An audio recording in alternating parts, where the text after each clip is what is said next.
what are we going to give our kids? And you know, that night, you know, you have those moments of real just clarity. Mm-hmm. About 3 o'clock that morning, I'm looking at this whole thing, and it's smoky, and it's molten, and it's glowing, and this huge hole in the ground. They're still pumping water into it. It looked like a crack of hell, you know? And I just had this real moment of just clarity that this problem would never be solved by bombs and bullets and blood. Because the people who did this certainly weren't afraid of that. Mm-hmm. And I came to this realization that the only way this would ever be changed is if people's hearts were changed.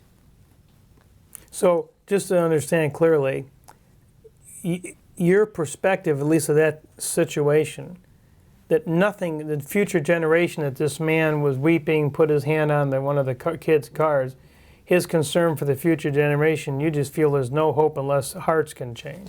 Yeah, I mean, if tomorrow morning we woke up Mm-hmm. and there was a superior power to the United States, and they blew up Washington and burned down every church in the United States, Mm-hmm. it wouldn't be over. I'm a Southern boy. I have a truck, I have a Harley, and I have guns. Okay. And that's a plural word, guns. Okay. It wouldn't be over. And that's not just true of the South. All over the United States, there are people who deeply believe in freedom. They deeply believe in their faith. And they wouldn't just go down tomorrow and go, okay, I guess that freedom and faith thing, it wasn't very important. No, it would be an eternal war. And it wouldn't be over till the last person was dead. And the only way that would ever change is if we changed what we believe. And I think, and this is not a commentary on the military. It's not that maybe the military may not have a role here, but ultimately, until the hearts are changed, Mm-hmm. it's not going to change. And it is about what kind of world we're going to give our kids. So, Buddy, how does one, on that subject of changing hearts, how does one's heart get changed from your thinking? Well, you know, for us, we started down this journey of how do we do that? How do we have that conversation? And we had a lot of really bad conversations. You know, we went through a kind of a phase where if they, you know, what I call kind of the Jerry Springer stage, you know, if they don't understand you, just yell louder. Mm-hmm. And we tried that out for a while, and it doesn't work. It didn't work. No.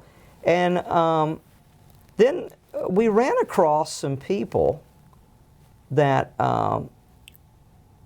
that really opened our eyes to that whole common ground approach. And I have to, I say so with shame. I had never really sat down and even read the Qu'ran. I'd never sat down and read the Qu'ran and asked myself the question, what did Muhammad really mean? What was he really trying to say here? And that's classic era. You know, it's talking past each other. And that's what we were doing. We were just talking past each other. For sure.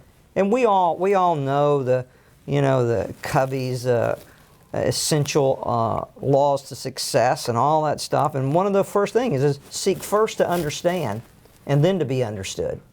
We know that when it comes to our businesses, when it comes to our families, when it comes to our neighbors. But I had never really sat down and thought, okay, what are these people really saying? And you know, the opening prayer of the Qu'ran is one of the most beautiful prayers ever penned. I started realizing there was a lot But just for listeners, you mean the one that's in the name of God? Yeah. Was compassionate, merciful? And that we should seek a straight path to Him.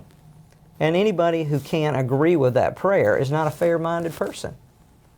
And I started realizing that there was a lot in this book about Jesus being the Messiah, of monotheism, of just shared common values.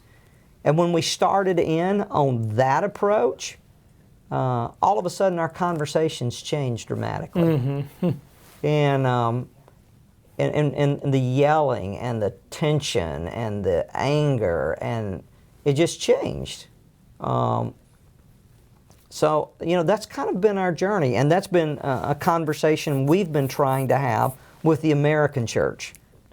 Because sometimes the things that we suppose are reasons for hatred are not true, And what we found is that a lot of the perceptions that the Islamic world have of Christianity, there's a whole world they lump into Christianity that go back to the Crusaders and political issues.